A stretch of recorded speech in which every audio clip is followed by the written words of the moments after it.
Ladies and gentlemen, welcome to Siasa 254, your number one Kenyan YouTube political channel where we unpack Kenyans' biggest headlines. Now, on Sunday, 7th July 2025, hours just before the country marked the historic Saba Saba Day, there came a shocker, ladies and gentlemen.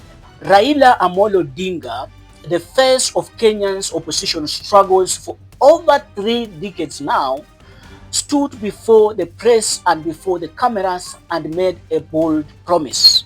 He will join the people the next day at Kamukunji grounds for a peaceful demonstration during the Saba Saba Day.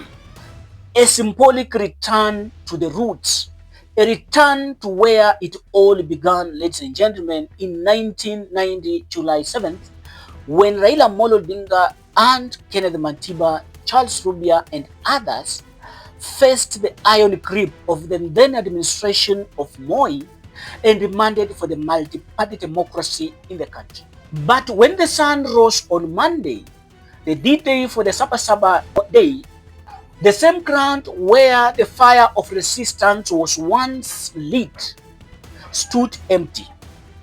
Raila Amolo Odinga did not turn up, not at 9 a.m., not at mid-noon, not during midday, not late midday or in the evening as he had promised. Na wakati tumeweza kutoka kule juu upande wa Nairobi kule ndani, we were coming here because we were expecting to find a lot of people at this area, but right now we can see there's nobody here in this area. Ground iko very clear, totally clear. I think ni njia moja pia kuonyesha kwamba pia labda kuna vile kamechezo hapa labda kuna vile kamechezo hapa ya kwamba gate yote imefungwa, hakuna mahali pa access kuingia huku ndani, imefungwa kila mahali, ya kwamba hata wananchi wa kawaida hakuna mwenye anakuruhusiwa kuingia huku ndani, na hata vile inasemekana kwamba labda kuna function fulani ambayo labda ikiendelea katika hii sehemu. Unajua kama kuna sehemu ambayo kuna function imepangwa kuendelea, unapata kwamba kumetengenezwa vizuri, viti zimewekwa, vitu kama hizo, lakini huku haionyeshi ya kwamba labda kutakuwa na kitu chochote pale. Kamukunji grounds, the heart of defiance and resistance, was left with smokes of fires and ashes. No Raila supporters, just silence. So what happened? At around 4 p.m., Raila Amolo Odinga appeared. He emerged not at Kamukunji, but at Serena Hotel with a press preview.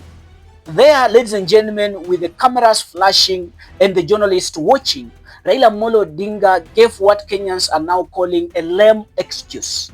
He claimed that the police officers had barricaded major roads leading to Kamukunji grounds, and therefore he could not make it to Kamukunji grounds to mark the Saba Saba historic day.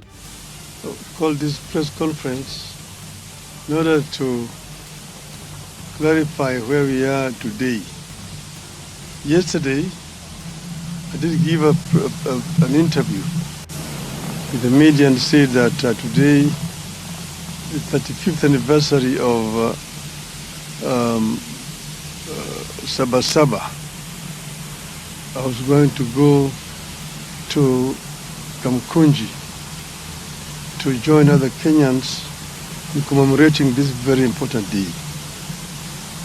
Unfortunately, as you all know, circumstances, today there are roadblocks all over town, which has made it difficult for people to move to Kamukunji. In the circumstances, I've decided therefore to talk to the media here at Serena.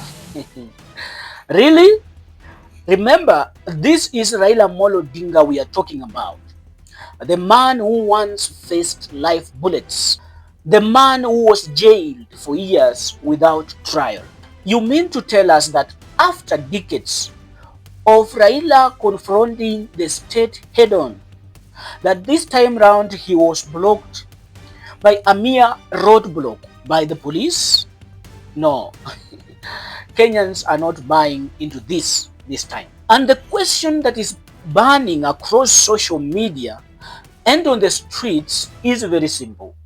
Why did Raila lie to us? Has he joined the league of politicians who say one thing and do the opposite? Or has he become just like his old rival who has now turned the best ally, William Samoei Ruto. Now, before we dig too deep into this conversation, ladies and gentlemen, allow me to invite you to subscribe to this channel. Watching for the first time, subscription button, smash that notification bell, and you'll be able to notify by YouTube when we create such a video and post. And also, you will help us reach a wider audience, which is our mission on this platform. And for those who have already subscribed, I say thank you so much, because without you guys, this channel could not be where it is right now. Now, reason number one why Raila Amolo Odinga failed to turn up at Kamukunji grounds to mark the Saba Saba Day is the fear of low turnout of people at the ground. Now, let's be honest. Raila's influence today is not what it used to be before he joined William Samoei Ruto. Today's Gen Z protests are organic in nature, leaderless, and are fueled by raw anger and not political loyalty. And since Raila has been recently seen warming up William Ruto's government, many people who used to support him are now feeling betrayed. So Raila Amolo Odinga may have feared that if he showed up at Kamukunji grounds, the crowds could probably be few or smaller, or it could be worse, openly defiant to him. Reason number two, ladies and gentlemen, is the fear of humiliation and public rejection. Can you imagine Raila Amolo Odinga, the once beloved Baba, who being booed by the same people who once chanted his name with the tears in their eyes? For a man of his legacy, ladies and gentlemen, that wouldn't have been just a PR nightmare. It would have been a personal political strategy. So better to stay away than to face that kind of public rejection, ladies and gentlemen. Reason number three, the ground at Kamukunji was already burning up in flames. The Gen Z protesters at Kamukunji grounds, ladies and gentlemen, had already lit up fires and barricaded the roads that were leading to Kamukunji Stadium, and were already engaging police in running battles hours before Raila's expected arrival time. It wasn't a peaceful gathering anymore, ladies and gentlemen. It was chaos. Maybe Raila Amolo Odinga, who is now more of a statesman than a street general, did not want to be caught up in the middle of the firestorm that he could not control. Reason number four, Raila Amolo Odinga had nothing to tell the people of Kenya on Saba Saba Day. Absolutely nothing. Apart from the rhetoric stories of what happened on Saba Saba, Raila Amolo Odinga on that day, he had nothing to tell the people of Kenya, and that's why he did not turn up. For years, Raila Amolo Odinga has placed himself and positioned himself as the voice of the people, the one who speaks truth to power. But in 2025, power is no longer the enemy. Power is his friend. And William Ruto is his handshake partner and a political ally. So what could he probably have said to the young and angry, overtaxed young Kenyans? Let's resist the government? Oh no, which government? The one that he is currently now collaborating with ahead of 2027? And by the way, I'll be giving out details of Raila Ruto alliance in 2027 in my next video, so stay tuned. Raila Amolo Odinga, as we speak, ladies and gentlemen, is stuck between history and reality, between legacy and his alliances. He is stuck between the people who made him a hero and the politicians who now sees him as a strategic asset ahead of 2027. And when that moment came, he backed out quietly, silently, and by not telling the truth. In today's protests, the Gen Zs come out without Raila, and the protests continue to be more successful than what Raila used to lead in the past.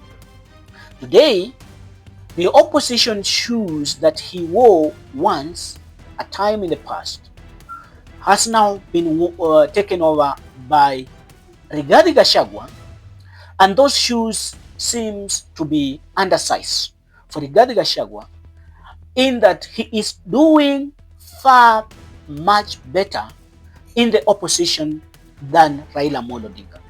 And perhaps this is just the bitter truth that Raila Amolo Odinga do not want to accept. Ladies and gentlemen, in the comment section below, let me see what's your take on the reasons why Raila Amolo Odinga in the first place declared that he was going to participate in peaceful demonstrations during Saba Saba. Was this a genuine will, or was it a way to sabotage the peaceful Gen Z demonstrations and pull the crowds from the CBD all the way to Kamukunji to get a political score for the government of the day? Until next time, ladies and gentlemen, my name is Jacob Nyende, and this is Siasa 254, your #1 YouTube political channel where we unpack biggest political Kenyans headlines. Until next time, bye bye.